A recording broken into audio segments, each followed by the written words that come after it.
Night shift horror stories don't start with fear. They start with boredom. That's what makes them dangerous. This happened in Nevada, on the outskirts of a dying industrial town where businesses closed faster than they opened. The kind of place that hired night workers because no one wanted to be awake there after dark. Evan took the job because he needed money. Night security. Las 12 alto M2, 6 a.m. The building used to be a textile factory before it shut down. Now it was mostly empty storage, old machinery, unused offices. Evan's job was simple. Sit at the desk, watch cameras, and do one patrol every hour. The supervisor told him one thing before leaving. If you hear voices, ignore them. Evan laughed. Voices from where? The supervisor didn't answer. The first week was quiet. Too quiet. The building made noisy pipes clicking, metal contracting, but nothing unusual. Evan brought coffee, music, and pastime scrolling his phone. Then came the second week. At 2:17 a.m., one of the cameras flickered. Camera 6. The hallway leading to the old locker rooms. Evan leaned forward. The hallway looked darker than usual. The lights were on, but the end of the corridor looked stretched, like it was longer than before. A shape moved. Evan squinted.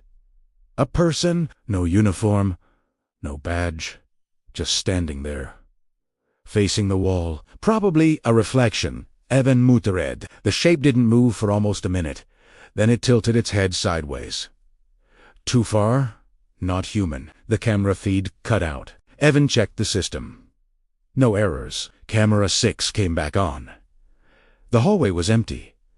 At 2:17 a.m., Evan's phone buzzed. Unknown number. Still watching.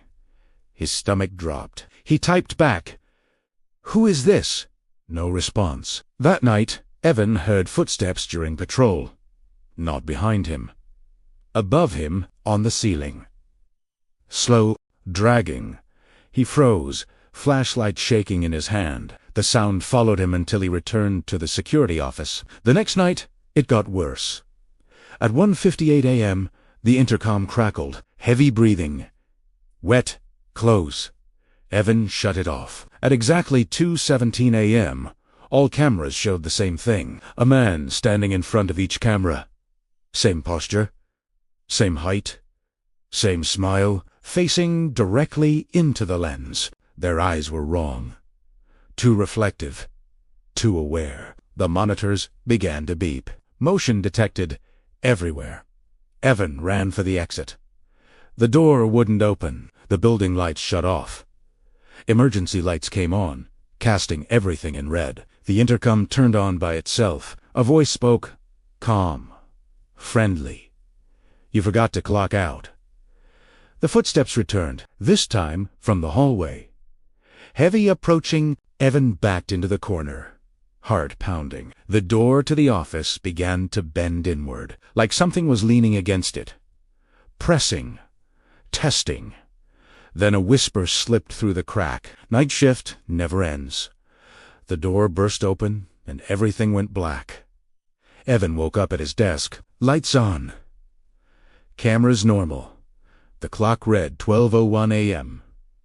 His coffee was still hot. His phone buzzed. Unknown number. Round 1. Evan realized something terrifying. The shift had reset, and whatever lived in the building had learned his name. Evan stared at the clock until his eyes burned. 12:01 a.m. It had reset, not like a dream reset, where things feel blurry or wrong. Everything felt solid. Real. The warmth of the coffee cup in his hand. The hum of the monitors. The faint smell of oil and dust that never left the building. He checked his phone. No missed calls. No messages. The unknown number was gone, like it had never existed. Evan stood up slowly and walked to camera 6. The hallway looked normal again. Short, straight, familiar. But Evan knew better now. He sat back down and opened the night shift logbook. The last guard had scribbled notes in sloppy handwriting. Evan had never read past the first few pages before. Now he flipped deeper. Most entries were boring. All clear. Nothing to report. Quiet night. Then the tone changed. Camera delays noted, hearing footsteps during patrol. Voices on. Intercompassable interference. Evan's breath slowed as he reached older pages. Night guard. Marcus L. Entry, 2:17 a.m. Something is standing in the locker hall. It's not moving. Next page. Entry 2:17 a.m. Same man again, smiling this time. Next page. Entry 2:17 a.m. They're all smiling now. The handwriting became shaky. Entry. I tried to leave. Door wouldn't open. Entry. The building is looping. Entry. If someone finds this, don't stay past to 17. The last page was torn halfway out. Only one sentence remained. It learns faster every night. The intercom crackled. Evan jumped. Static is said. Then a voice came through, quiet, almost gentle. Patrol time. The clock read 12:59 a.m. Evan didn't move. The voice repeated itself, slightly firmer. Please begin your patrol. He stood up reluctantly, grabbed the flashlight, and stepped into the hallway. The emergency lights were in TONT's time. Everything looked normal. Too normal. His footsteps echoed back to him. Then something else echoed too, a half-second late, like another set of footsteps trying to match his pace. Stop it. The sound stopped. He turned around. Empty hallway. Evan continued walking.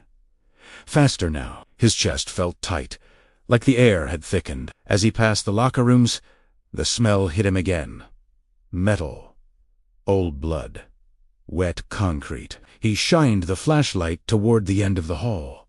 Camera 6's hallway. It was longer again. The walls stretched, bending slightly inward. The lights at the far end flickered like dying stars. And there he was, Demon, standing with his back turned. Same clothes as before, same posture. Evan swallowed hard. Hey, he said, his voice shaking. You're not supposed to be here. The man didn't turn. Evan took a step closer.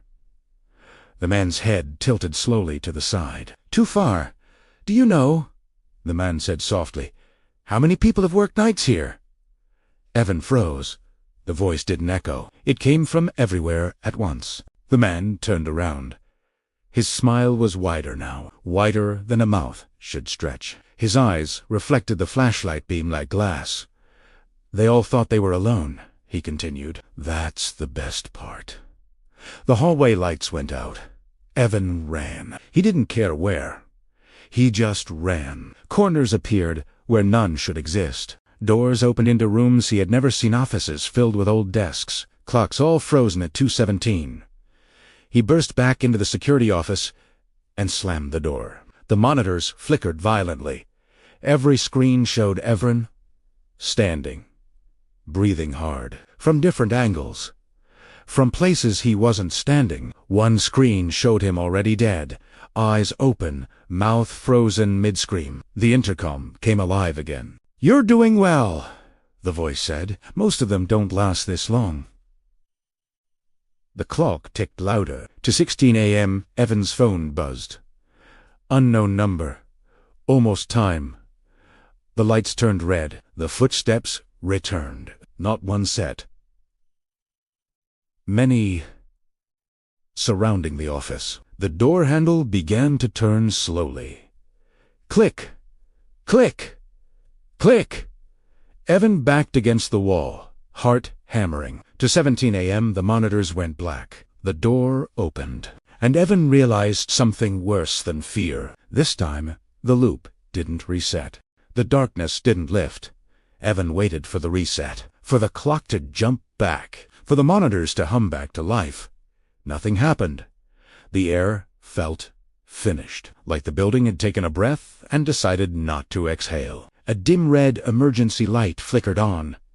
The office was empty.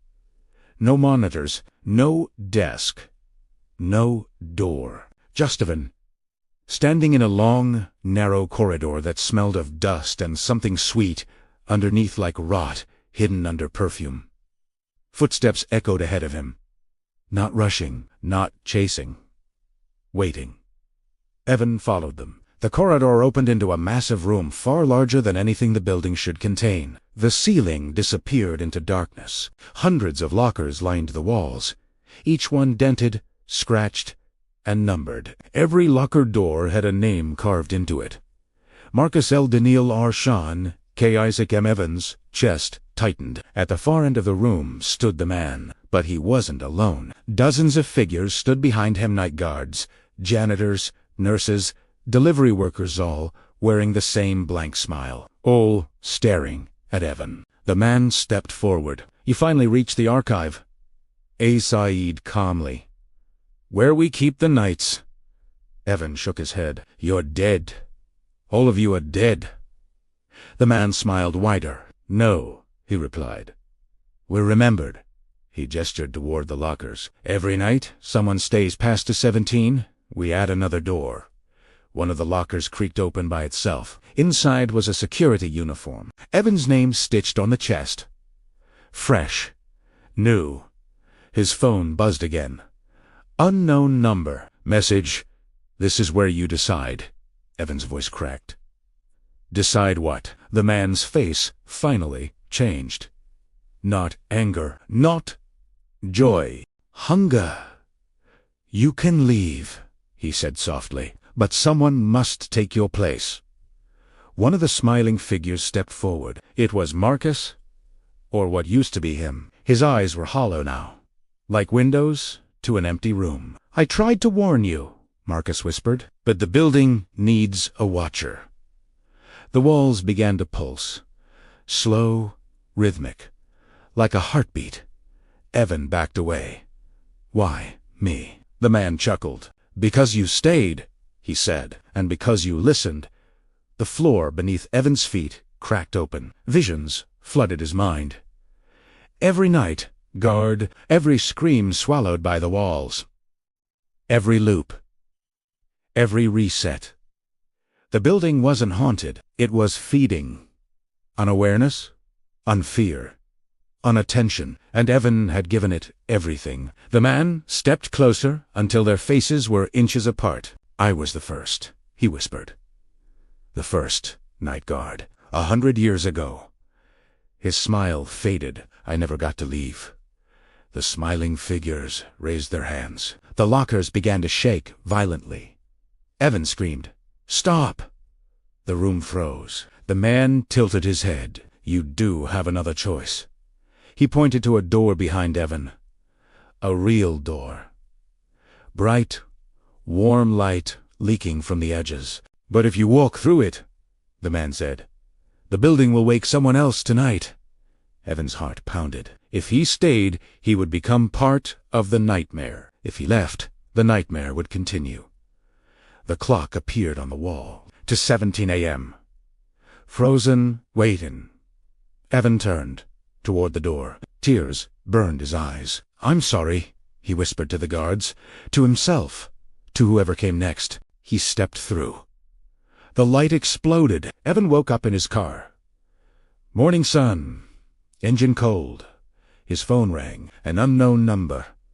He didn't answer. Across the street, the building stood silent.